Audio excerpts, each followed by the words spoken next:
In this piece, what I would like to explain are the clinical performances. I've called up on the screen 2 pages at once, and it represents, if you would, metaphorically, the coming together of skills into one comprehensive, if you would, person.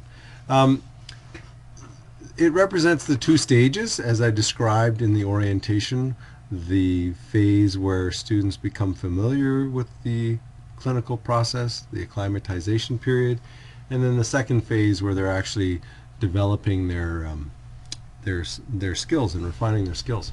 So each of the actual demonstrations, actions, are ideally going to be somewhere between an assisted and a supervised level for these individuals.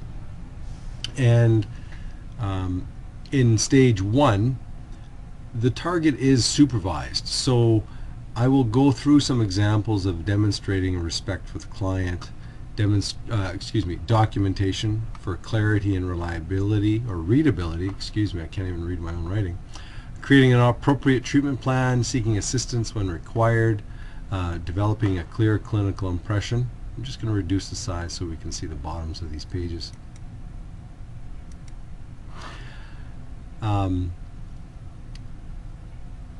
Developing the clinical impression, identifying impairments, functional limitations, as well as effectively obtaining clinical information. So all of these things are what I would expect in the first, if you would, couple weeks.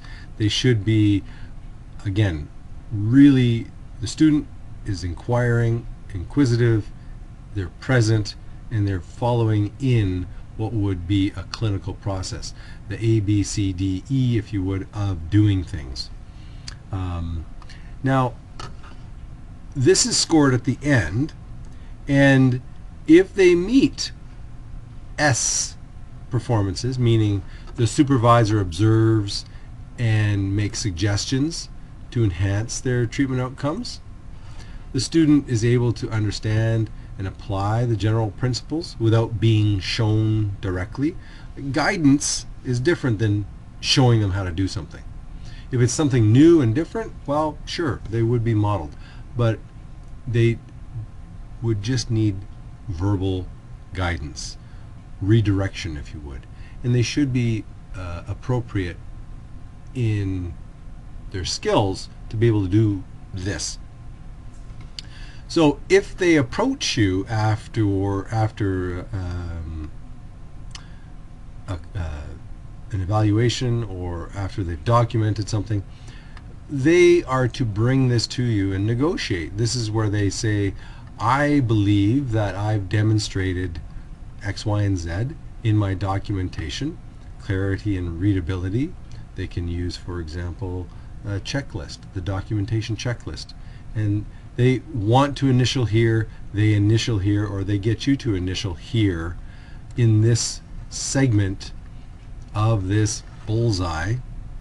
And if you agree, put your initial there. If you don't put it there. There's no in between. Either it is or it isn't. Sign off or don't. You may challenge them. Absolutely. Don't be nihilistic, meaning refuting everything that they do. Give them advice. Tell them to come back. Tell them to repeat it. Do things to encourage them to actually have these signed off. And truthfully, between 7 and 8 students, it won't be onerous. By the time 4 weeks passes by, I believe everyone has the capacity to sign off on these. Now, reserve your judgment. If you think that someone's doing so incredibly well that you want to suggest they're independent, where the person is therapeutically sound and they're applying standards of practice, using reasonable planning and executing treatments, well, great, that's wonderful. That's not the objective. If you wish and someone wants you to sign it as independent and you don't want to, but you still believe they're supervised, then tell them that. Just tell them straight out. And the fail-safe is that they're just developing their skills, and that truthfully is reserved for level 6, where they're independent, where they've shown independence through a variety of means. So it's not like we have to sign off independent on any of this. Don't feel obliged, but just remember, it's supposed to be approaching supervised levels. Now, more specifically, and more critically, the second phase of their clinical performances becomes, well, really where their therapeutic identity lies, where their skills as a therapist begin to really form. And I'll give you some examples of these in just a few moments.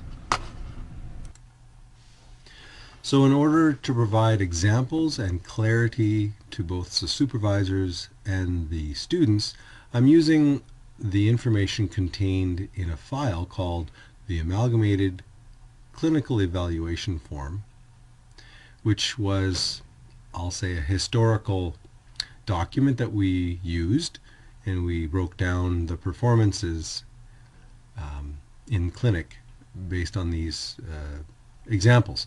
And they are clearer for the supervisor, and they are also provided and clearer for the student, so that if there's conversation that happens about what a student does or does not do well, they're grounded in more than just opinion. They're grounded in what would be an accumulated discussion. And I would refer you to that document. I've highlighted the clinical performances for stage 1 in yellow in the document, and just to show you, I'm going to drag it across my screen.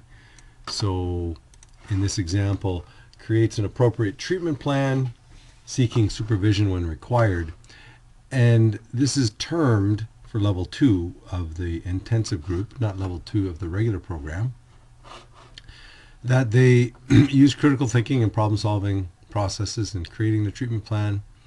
They identify impairments and or functions and determine a massage therapy approach that might lead to effectiveness. So this is really a connection that they make and they express to you as the supervisor. They also, in creating a treatment plan, they formulate and test their clinical impressions. So they have an idea what's going on, and they use their assessment skills, whether it be muscle length testing, differential muscle testing, orthopedic testing, or even using some of the neurological testing. It's a matter of them testing their assumptions. So that's an example of the first, if you would, stage. And another stage would be here in this, I'll call it teal example. So 3.05 safely utilizes specifically and effectively assessment techniques learned in theory and lab. They're doing the right things the right way, so you would have observed them do something related to testing, and to make sure they're safe and they're actually doing it. They may actually need to have you see them do it, which again is a conversation that they have to work out. So they will see these elements and they will understand them. It will be part of their orientation. Not everyone will see that orientation the first day, but the students will. They will have this reference document. Faculty will have this reference document. And if need be, well, actually I'll leave it in each of the clinic manuals, so there's no need to print it, but it'll be with a collection of notes as well, which would be shared between each supervisor. I will, however, provide this to you electronically so that you can read it ahead of time. If you have questions, feel free to ask. So hopefully by the end of 4 weeks, students would have amassed, not everything, but most of these in a supervised way. And then how they score it is they total up the number of S's that they get, and they load it down here. Here's another scoring. If they have 4 S's, well, they'll range, their score will range 65 to 75%. And ultimately, they have to do a little more calculation and they have a grade out of 35.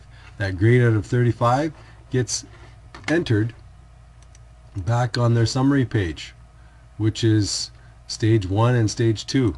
Again, that's where it gets summarized. And I will now move on to the other worksheets that supervisors don't necessarily have to work, or excuse me, sign off on.